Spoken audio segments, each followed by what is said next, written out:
Vamos a continuar con la descripción del epitelio. En este video vamos a hablar de epitelio glandular. El epitelio glandular se forma por la invaginación del epitelio de revestimiento. Si ese cordón de células no pierde contacto con la superficie epitelial y forma un conducto, se forma una glándula exócrina, en la cual el producto de secreción de esas células glandulares se libera hacia la superficie del epitelio. Si ese cordón de células que se invaginó pierde contacto con la superficie epitelial, entonces se forma un epitelio glandular endocrino, el cual su producto de secreción puede ser liberado hacia el torrente sanguíneo, ¿sí?, a los capilares que lo rodean, pero nunca va a liberar su producto de secreción hacia la superficie epitelial, sino que lo puede liberar hacia la sangre mediante secreción de tipo endocrina. Vamos a empezar a hablar del epitelio glandular exócrino. Dijimos que el epitelio glandular exócrino va a secretar su producto de secreción hacia el epitelio de revestimiento. Es una secreción que va a necesitar ese epitelio en particular. Por ejemplo, las glándulas salivales producen saliva que va a ser secretada hacia la cavidad oral. El epitelio glandular exócrino, ¿sí?, una glándula, siempre va a estar compuesta por un adenómero y el conducto, ¿sí? El adenómero es la porción secretora de la glándula y el conducto es la porción que transporta ese producto de secreción. Las glándulas exócrinas se pueden clasificar según el número de células que la conforman en unicelular o en multicelular. El ejemplo principal de glándula exócrina unicelular es la célula caliciforme. Tiene ese nombre porque se parece a un cáliz, ¿sí?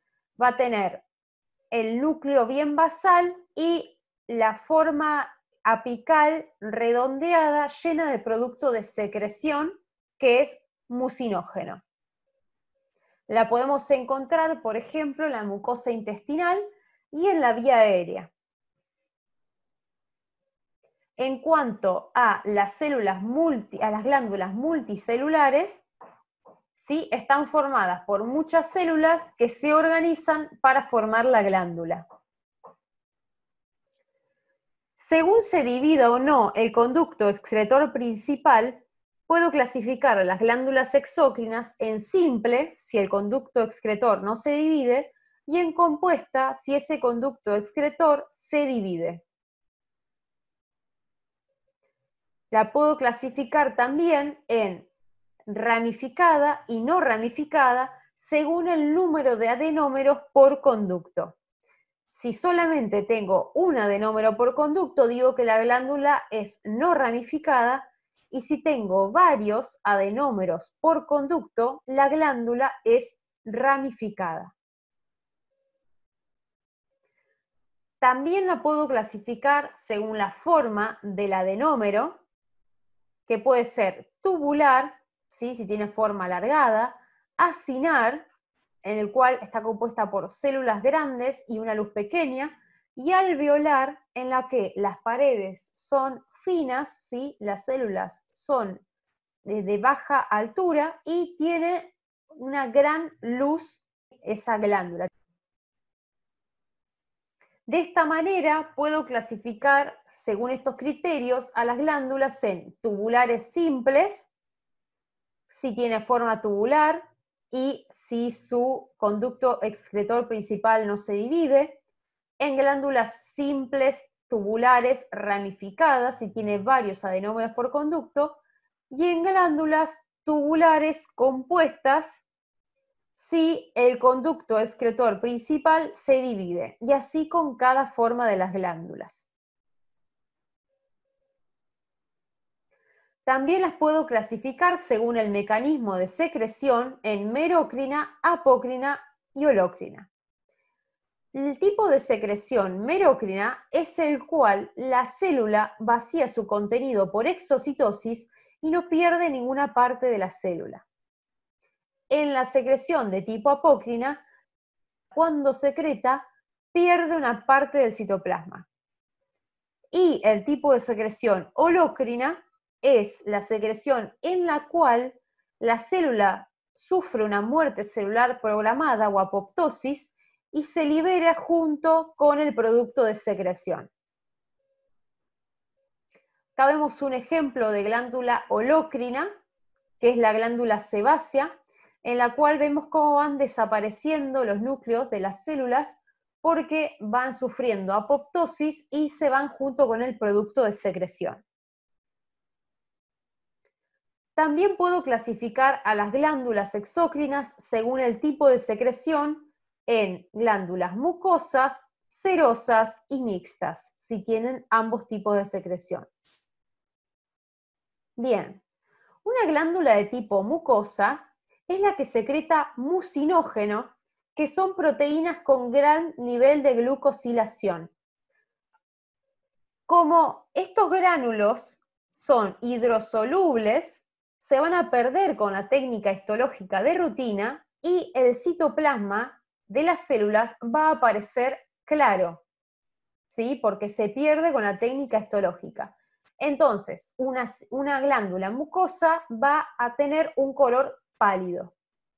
Otra característica es que, debido a la acumulación del producto de secreción, el núcleo se encuentra comprimido en la membrana, hacia la membrana basal de la célula. Por lo tanto, los núcleos se muestran aplanados contra la membrana basal. La secreción mucosa es de tipo espesa y viscosa. En el caso de las glándulas serosas, van a secretar proteínas. Las proteínas se secretan en el retículo endoplasmático rugoso de las células, ¿sí? Por lo tanto, al ser glándulas especializadas en secreción proteica, van a tener mucho retículo endoplasmático rugoso que se tiñe con hematoxilina, lo que le da a estas células dos características tintoriales. En la parte basal se van a teñir basófilas por tener mucho retículo endoplasmático rugoso que se tiñe con hematoxilina, y en la parte apical va a ser acidófila por el contenido de proteínas que produjo la célula. Ahora lo vamos a ver en otro preparado, esta distinción tintorial. La célula va a tener forma piramidal con núcleo esférico, ¿sí? Tiene núcleos redondos esféricos. Y la secreción va a ser clara y acuosa. Acá vemos el ejemplo con la glándula mucosa que se tiñe pálida con el núcleo aplanado contra la membrana basal, la glándula serosa con su núcleo esférico, y en el caso de las glándulas mixtas se produce un artefacto de la técnica, el cual hace que la parte serosa se ubique por detrás de la parte mucosa a modo de semiluna. Así que cuando tenemos una glándula mixta, se ve como una semiluna la parte serosa. Vamos a ver ejemplos de las glándulas. Acá observamos una glándula tubular simple, no ramificada. Y acá vemos una glándula tubular simple arrollada con corte transversal de su adenómero, ¿sí? Es una variante de la glándula tubular simple. Una glándula alveolar es la que tenía mucha luz y las células son células bajas.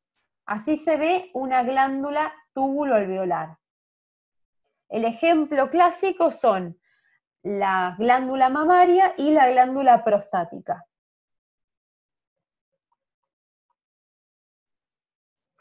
Una glándula de tipo acinosa es en la cual las células son grandes y la luz es pequeña, como observamos en las glándulas sebáceas.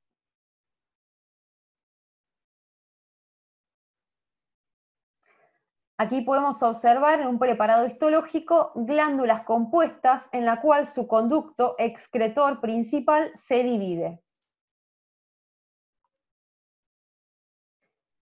Y aquí podemos observar una glándula serosa con las características tintoriales anteriormente mencionadas, que son una célula con forma piramidal en la cual la porción basal va a contener mucho retículo endoplasmático rugoso, se tiñe basófila, y en la porción apical voy a encontrarme con los gránulos de secreción serosa, que se teñirían más eosinófilos. Esta glándula es compuesta ya que su conducto excretor se divide. En el caso de las glándulas grandes, como las glándulas salivales mayores, los conductos van a tener distinto orden, ¿sí? Vamos a tener conductos más pequeños, como los conductos intercalares, luego conductos intralobulillares, conductos interlobulillares y por último el conducto excretor principal. A medida que voy aumentando el diámetro del conducto, voy teniendo un epitelio más alto en ese conducto. Acá vemos un ejemplo de una glándula compuesta mixta. Fíjense, es una glándula muy grande con los distintos conductos.